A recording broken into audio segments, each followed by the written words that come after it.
संविधान की उद्देशिका या प्रस्तावना प्रीमेबल ऑफ इंडियन कॉन्स्टिट्यूशन। हम भारत के लोग भारत को एक संपूर्ण प्रभुत्व संपन्न समाजवादी पंथ निरपेक्ष लोकतंत्रात्मक गणराज्य बनाने के लिए तथा उसके समस्त नागरिकों को सामाजिक आर्थिक और राजनैतिक न्याय विचार अभिव्यक्ति विश्वास धर्म और उपासना की स्वतंत्रता प्रतिष्ठा और अवसर की समता प्राप्त कराने के लिए तथा उन सब में व्यक्ति की गरिमा और राष्ट्र की एकता और अखंडता सुनिश्चित करने वाली बंधुता बढ़ाने के लिए दृढ़ संकल्प होकर अपनी इस संविधान सभा में आज तारीख 26 नवंबर 1949 ईस्वी मिति मार्गशीर्ष शुक्ला सप्तमी संवत 2006 विक्रमी को एतद द्वारा इस संविधान को अंगीकृत अधिनियमित और आत्मार्पित करते हैं। प्रस्तावना की भाषा ऑस्ट्रेलिया के संविधान से ली गई है। अर्नेस्ट बाकर ने प्रस्तावना को संविधान की कुंजी कहा है। प्रस्तावना को संविधान की आत्मा पूर्व मुख्य न्यायाधीश एम हिदायत उल्ला ने कहा है। बेरोजगारी संघ मामले में यह स्वीकार किया गया कि प्रस्तावना संविधान का भाग नहीं है, लेकिन केशवानंद भारती मामले में 1973 में बेरोजगारी मामला 1960 का था में प्रस्तावना को संविधान का भाग माना गया है। अनुच्छेद 368 के तहत प्रस्तावना में संशोधन किया जा सकता है बशर्ते मूल ढांचा परिवर्तित न हो। 42वें संविधान संशोधन 1976 के तहत प्रस्तावना में समाजवादी पंथ निरपेक्ष एवं अखंडता शब्द जोड़े गए। यह 1976 संविधान संशोधन 42वें के तहत किया गया। प्रस्तावना को के एम मुंशी ने राजनीतिक जन्मपत्री कहा।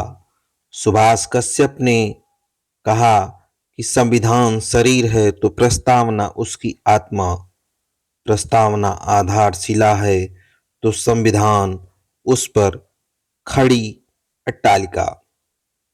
जब संविधान की भाषा मौन हो जाती है जिस किसी मामले में, तो प्रस्तावना का ही सहारा लिया जाता है। संविधान की प्रस्तावना हम भारत के लोग शब्दों से शुरू होती है, अतः भारत में लौकिक सार्वभौमिकता है। इसका अर्थ है जनता सर्वशक्तिमान है और किसी बाह्य सत्ता के अधीन नहीं है। उद्देशिका में निहित प्रभुत्व संपन्न शब्द घोषित करता है भारत आंतरिक या बाह्य दृष्टि से किसी के अधीन नहीं है। भारत की संप्रभुता भारत की जनता में निहित है। लोकतंत्रात्मक शब्द भारत सरकार की शक्ति का स्रोत देश की जनता है इंगित करता है। प्रस्तावना के 4 मूल तत्व हैं। प्रथम, अधिकार का स्रोत। संविधान भारत के लोगों से शक्ति अधिग्रहित करता है। दूसरा, भारत की प्रकृति। भारत एक संप्रभु समाजवादी धर्मनिरपेक्ष लोकतांत्रिक व गणतांत्रिक राजव्यवस्था वाला देश है। तीसरा, उद्देश्य। इसके अनुसार न्याय स्वतंत्रता समता व बंधुत्व संविधान के उद्देश्य हैं। चौथा है, संविधान लागू होने की तिथि यह 26 नवंबर 1949 की तिथि का उल्लेख करती है। भारत एक गणतंत्र का अर्थ है भारत में वंशानुगत शासन नहीं है। प्रख्यात न्यायविद व संवैधानिक विशेषज्ञ N.A. पालकीवाला ने प्रस्तावना को संविधान का परिचय पत्र कहा।